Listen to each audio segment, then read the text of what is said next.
part of the country you are watching us from, thank you for choosing KUTV's News at 9. Join me as I inform you for the next 30 minutes or so on the happenings across the country and worldwide.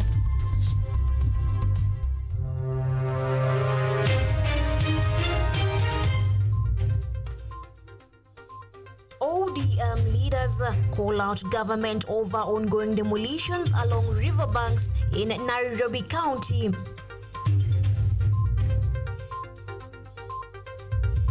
We are committed to addressing the climate crisis, Gachagua says as he launches the 9th International Energy Agency Annual Global Conference.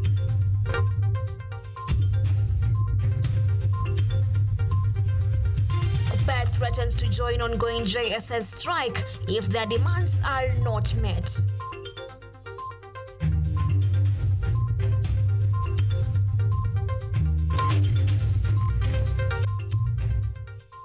And in Malindi County, a family is seeking justice after King was shot by the police in unclear circumstances.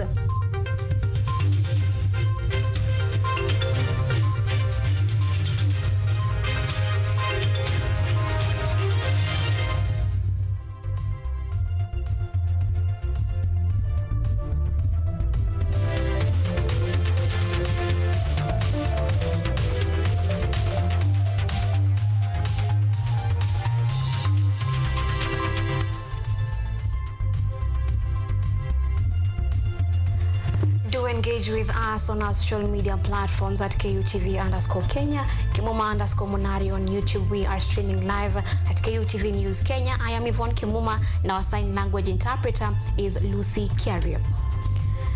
The ODM party has called out the government over mishandling of the ongoing demolitions along riverbanks in Nairobi County. Led by Nairobi Senator Edwin Sifuna, ODM leaders are accusing Kenya Kwanza and its cronies of accentuating land grabbing in the name of riparian land demolitions. Our reporter Munene Weru was on that beat today and filed this report.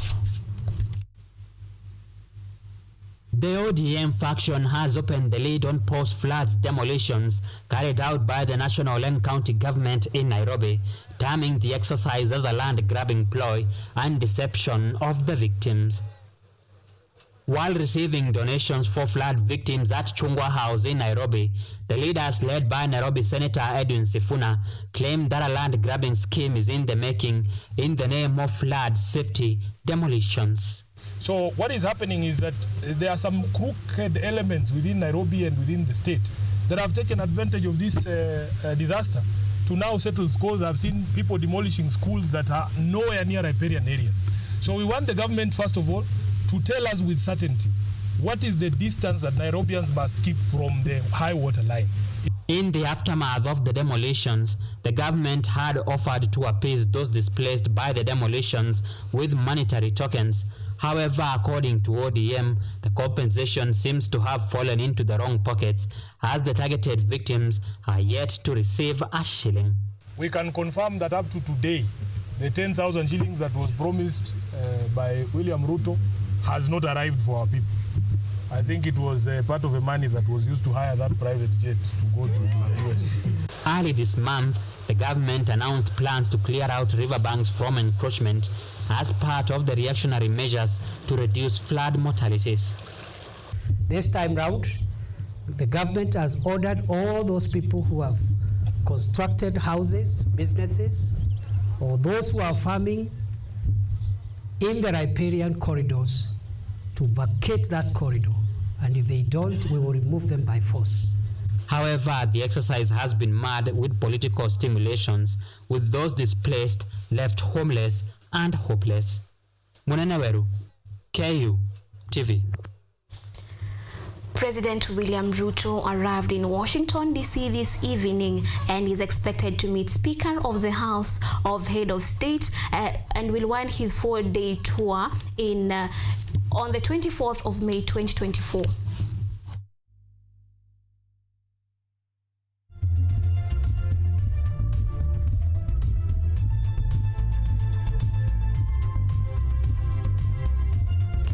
back to the country, where Deputy President Rigathi Gachagua has reiterated Kenya's commitment in addressing climate crisis by limiting global temperature to rise 1.5 degrees Celsius. Gachagua was speaking during the launch of the 9th International Energy Agency Annual Global Conference on Energy Efficiency in Nairobi. Anyango Sylvia has more. With Kenya hosting the 9th Annual Global Conference, this marks the first year the event is being held on the African continent and reflects the International Energy Agency IEA's strengthening partnership with Kenya, which recently joined the IEA family as an association country. Kenya association with the IEA underscores our commitment to international energy standards and best practices. It enhances our potential to attract increased private capital inflows to our energy sector.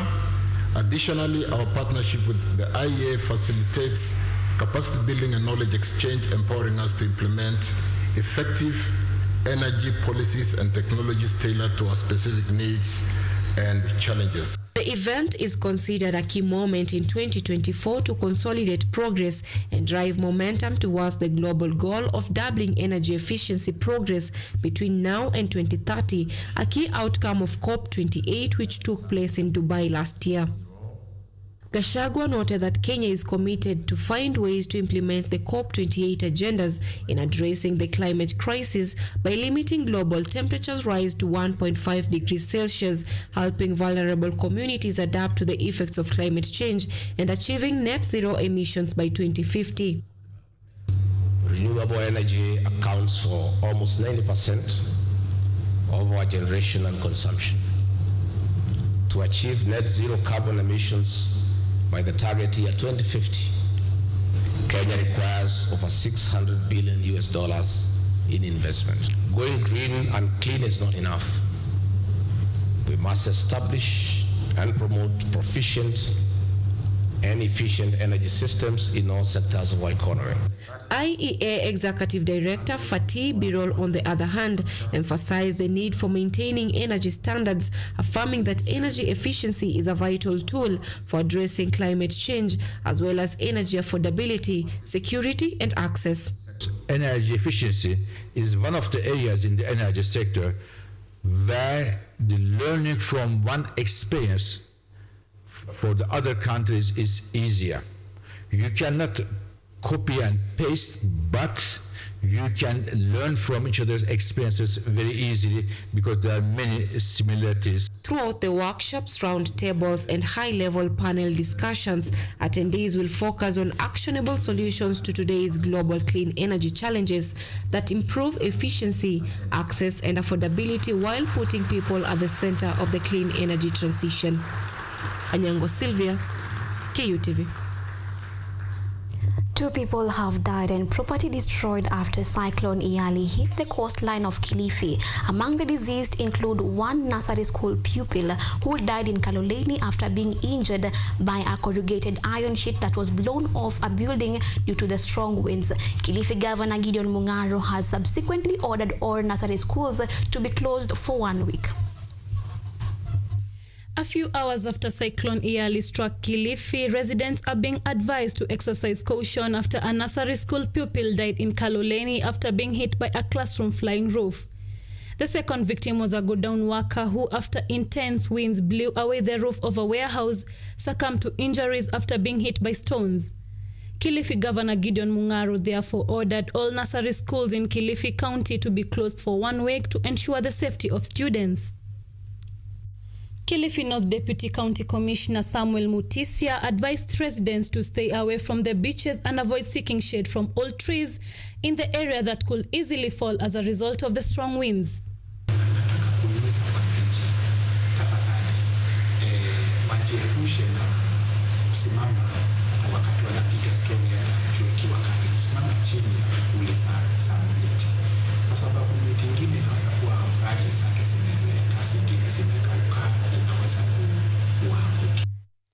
Kilifi County Meteorological Department Director Jessica Tausi stated that Storm Iyali being experienced at the Kenyan coastline is as a result of Storm Hidaya that was experienced in Tanzania a few days ago.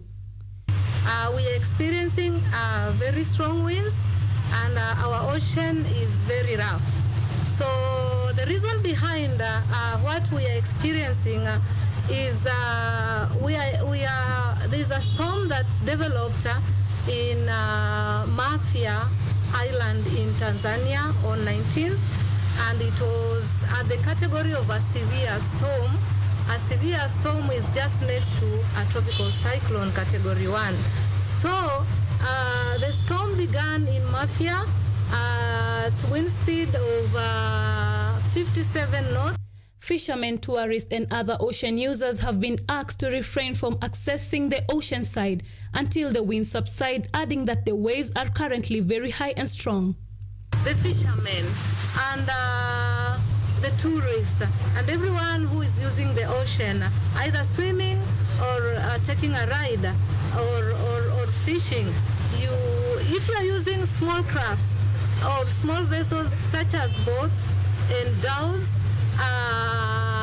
and small ships, please avoid venturing until the storm is over, because the ocean is very rough.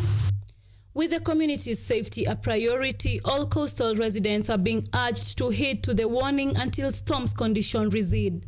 Rahab Wanja, KUTV. Our hope that nature's wrath will finally come to an end soon enough. We'll take that break and then I'll be back.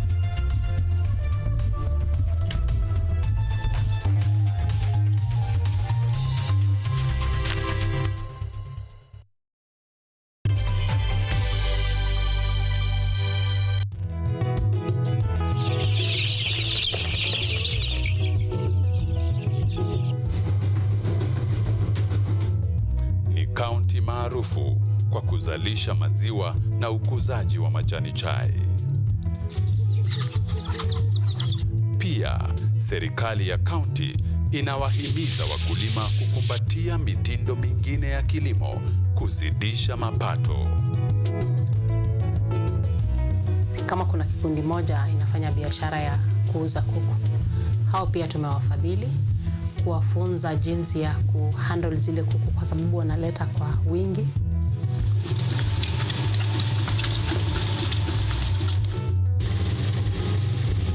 Haya yote tunakuletea katika Boresha Kilimo, toleo la kaunti ya Bomet. Kilimo ni nguzo kubwa kwa ujenzi wa taifa. Are you an aspiring media practitioner, a graduate, or you just want to advance your skills in television production? Then welcome to Kenyatta University, where education meets innovation. KUTV, the premier university television station in Kenya, is now offering short courses in TV studio, field technical operations, and video editing. Through these courses, you will acquire hands-on skills on camera operations, media production, lighting techniques, audiovisual editing, and sound and visual control, and how to operate key equipment in modern TV control room. Enroll today at KUTV and discover your full potential in cutting-edge TV broadcasting. Graduates of these courses will receive professional certificates. For more information, visit our offices at KUTV Studios or call us on 020-870-4252 or 020-870-4255 or SMS us on 0739-110-544. KUTV, a new experience.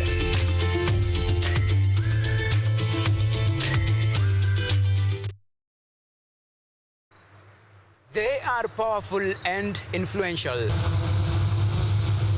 They make decisions in politics, education, finance, agriculture, health, sports, and all aspects of human life. But the impact of their decisions falls on you, the common citizen.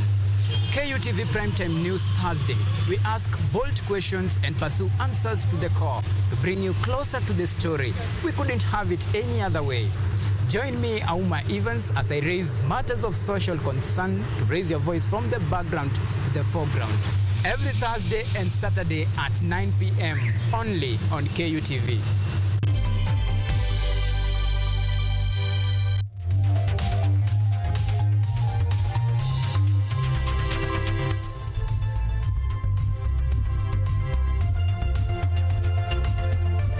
engaging with us on our social media platforms at KUTV_Kenya. Find me at Kemuma_Monari. We are streaming live at KUTV News Kenya. I'm Yvonne Kemuma. Our sign language interpreter is Lucy Kerry. The Kenya Union of Post-Primary Education Teachers, KUPET, has threatened to join the junior secondary school teachers strike if their demands are not met. The JS says teachers remain firm that they will not return to work until they are compensated and confirmed by the Teachers Service Commission (TSC). Salma Swale now details. As the junior secondary teachers strike enters week 2, Kenya Union of Post-Primary Education KUPET has threatened to join the strike if the teachers' demands are not met. The union has also issued a stern warning to head of institutions who are threatening teachers involved in the strike, stating that their demands are within their rights. Heads of institutions who are threatening the mocks should be warned as from today. The mocks are demanding for their rights, and therefore should not be teased in any way. If anything happens when a mock in the schools where they teach, then they will face the wrath of all the teachers in this county. Major demand of the teachers is the compensation of all the 46,000 teachers' salaries, as well as being confirmed as permanent and pensionable contracts by the Teachers Service Commission (TSC). Mimi nataka tu serikali confirm and compensate the JSS teachers. Tuweze kufanya kazi vizuri. Additionally, KUPET Secretary Eric Kimwere explained that the union is not surfaced by the 17,000 shilling salary that the junior secondary teachers are getting. He termed the salary as harassment to the teachers, stating that until the salary is increased, the teachers will not go to class. Hatutakubali hawa walimu wa JSS wanyanyaswe kwa kulipwa 11,000 na serikali. Sisi tunaambia serikali wakubali wawapatie pesa yao, wawaandike permanent and pensionable ili hawa walimu waweze kurudi madarasani. The teachers have also decried of the challenges they go through in schools, putting into consideration the salary they receive. Maisha ni magumu sana, wacha niseme. Kila asubuhi ninapoamka ninajiuliza, huku ni wapi ninakoenda ambako hakuwezi kukidhi mahitaji yangu. Kwa hivyo hata chai shuleni tunanunua, chakula shuleni tunanunua, walimu wengine hata wanajitia kitanzi kwa sababu ya shida hizi. Tafadhali serikali, can you take care of our mental wellness? Also, a request has been sent to the Parliament to review the Finance Bill 2024-2025, considering the education sector by increasing the teachers' salary, specifically the junior secondary teachers. Salma Swaleh, KUTV. Right now, still on matters education, over 800 students of Kalonya Boys Primary School in Busia County are currently at risk as massive cracks evolve in the buildings that house their ECDE and lower classes amid the recent destructive floods. The school principal, Dr. Isapuke Caroline, is now appealing to the area MP and the county government to do a facelift of the school's infrastructure.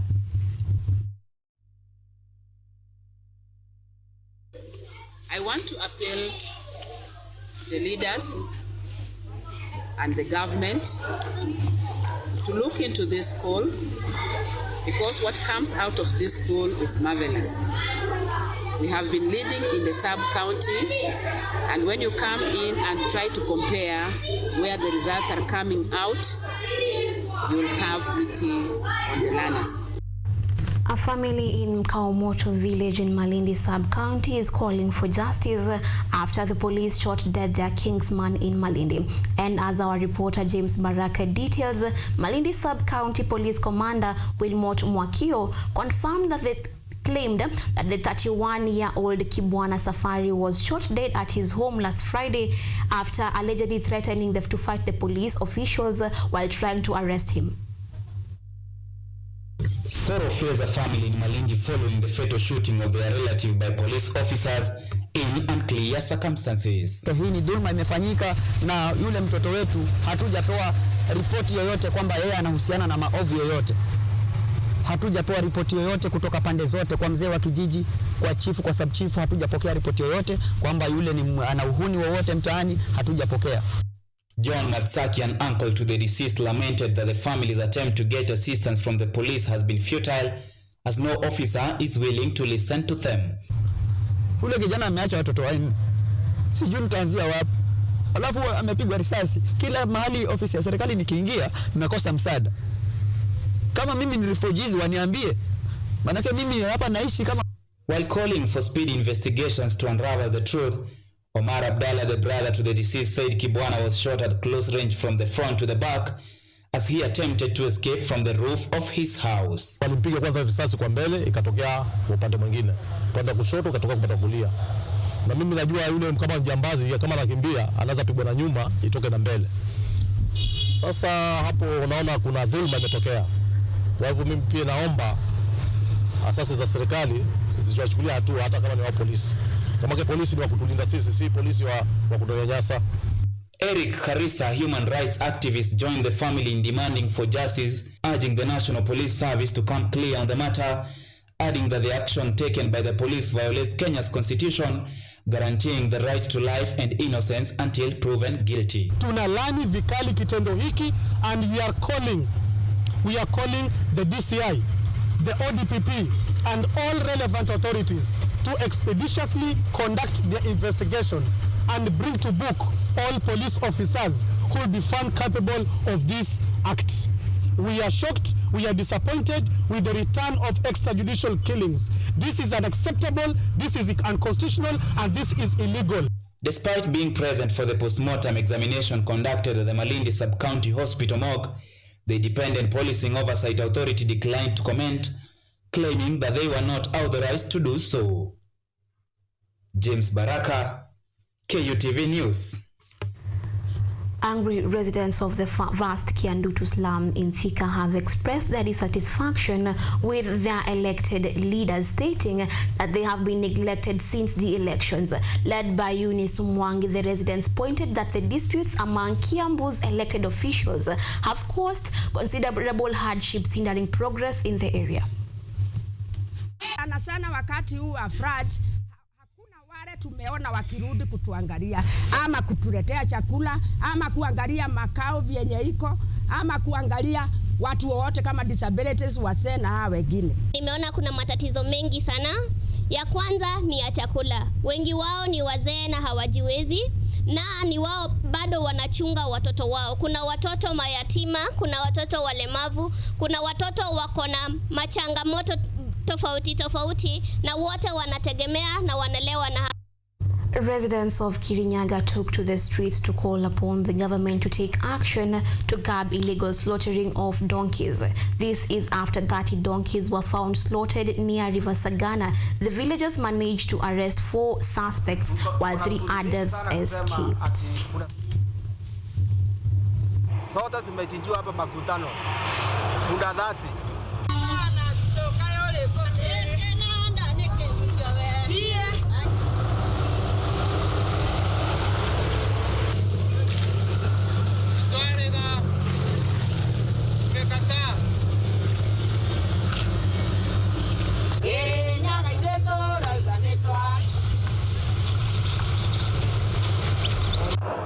Tuko na usuni mingi sana kusema ati kura zetu zitamalizika kwa sababu sote zimechinjwa hapa makutano.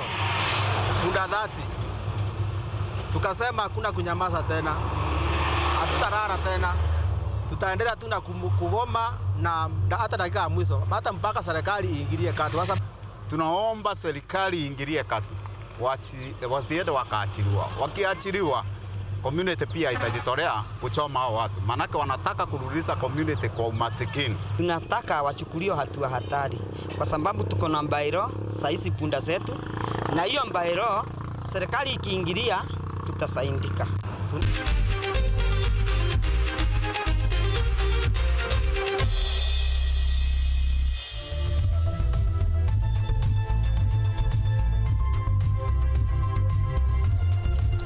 And now we are officially in the sporting arena.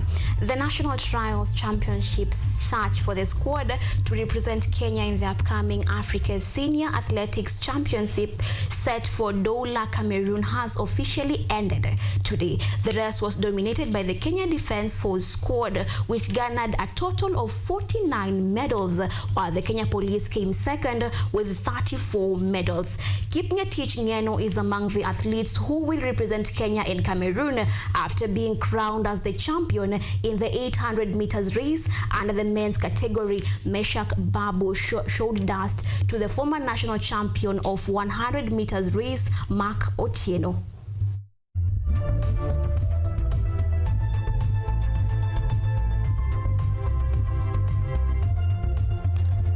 Chelsea has parted ways with the head coach Mauricio Pochettino by mutual consent barely a year after taking the reign at Stamford Bridge. The Argentine led Chelsea to a sixth-place Premier League finish in the just concluded English Premier League 2023-2024 season, qualifying for the European competition next season. The decision was arrived at after a meeting between him and the club's board directors that lasted 24 hours.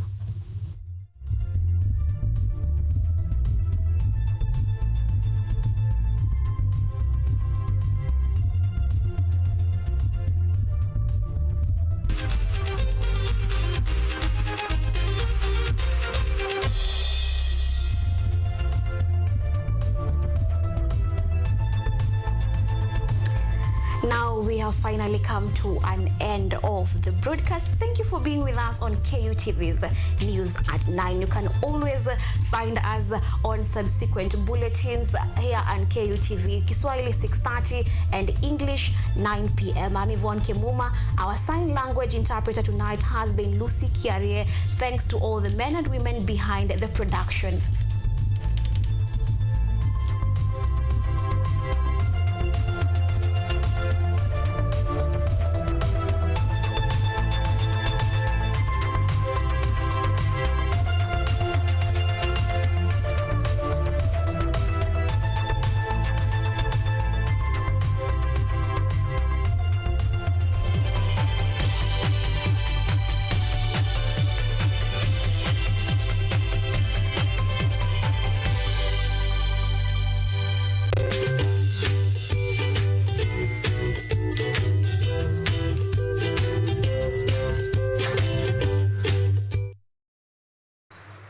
They are powerful and influential.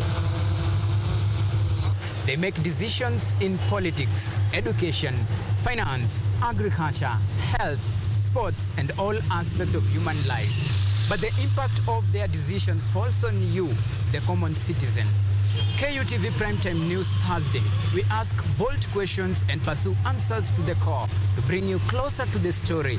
We couldn't have it any other way. Join me, Auma Evans, as I raise matters of social concern to raise your voice from the background to the foreground. Every Thursday and Saturday at 9 p.m. only on KUTV.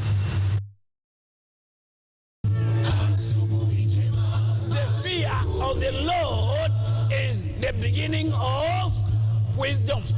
The Bible says, when he spoke, then he spoke a parable to them, that men always ought to pray and not lose heart.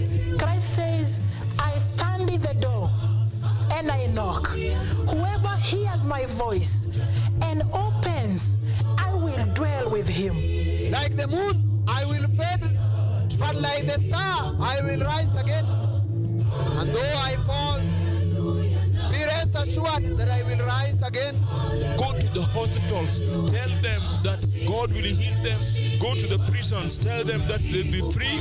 Go to the crusades and tell people that Christ is coming, and sooner than the word itself is the second advent is imminent.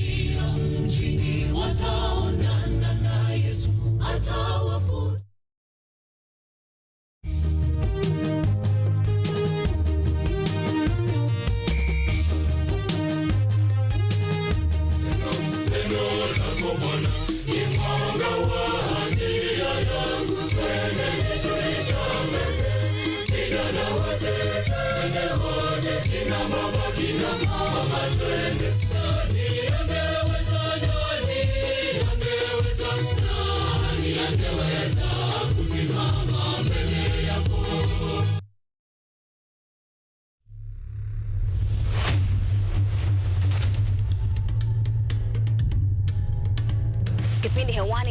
mitindo ya kipwani.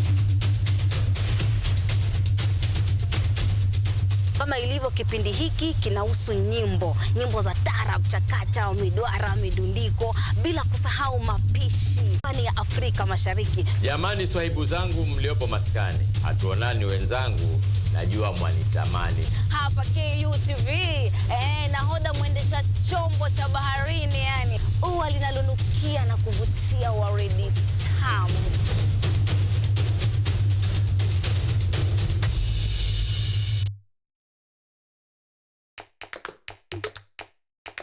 Baada ya kutafuta kazi, tunaweza kuanzisha miradi yetu ambayo ingetusaidia kubadilisha maisha ya wazazi wetu. Kwa vijana wenzangu wengi hawana kazi, lakini ikiwa sisi